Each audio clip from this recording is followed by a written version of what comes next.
Hi guys! Welcome back to my YouTube channel. Kilala niyo po ba ako? Ang tagal-tagal na natin hindi nakapag-upload ng video at na-miss ko yung ganito. Na-miss kong humarap sa inyo, na-miss kong mag-video, mag-share ng idea and information sa inyo. Kaya sana magtuloy-tuloy na ulit yung pag-upload ko ng video.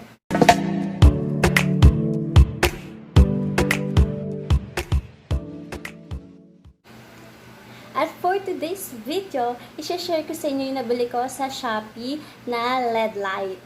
So, hindi ko pa siya binubuksan. Gusto ko sabay-sabay tayo mag-o-open ng aking in-order. Ito siya. So, try na natin. Open na natin. Punong-puno ng tape. Ano ko ito bubuksan? So, ayan. Ito yung isa. Dalawa yung in-order ko. Ito pa yung isa. So, meron tayong dalawang box ng LED light. Ito ay 10 meters at 10 meters. Bali, 20 meters tong dalawang to. At titignan natin kung ano bang itsura niya sa loob. So, ito yung box. Ayan. Ayan yung likod niya. Okay. So, try natin open tong isa. Ang ganda ng box niya. Yung nakikita ko sa iba, plastic lang yung lalagyanan ng LED light. So, pagbukas mo, ayan siya. May charger at may another box. So, ito yung charger. Charger ba to? I mean, saksakan. Ayan. Ito yung cable niya.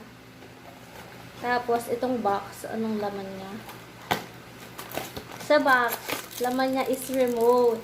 Ayan, yung remote control ng ating LED light. So, next, meron tayong ito. Hindi ko alam paano set up. So, meron tayong ganito. Di ko alam ano to. RGB control box. Remote control. So, eto siya. Tapos, meron din siyang operation instruction of the controller. Ayan. Yun yung laman ng box na white. And then, meron at eto na yung mismong LED light natin. Siguro ito 5 meters at 5 meters. Bali, 10 meters yung in-order natin sa isang box. At, ano pa itong laman? Oh, may free siyang lalagyanan. So, yun yung laman niya.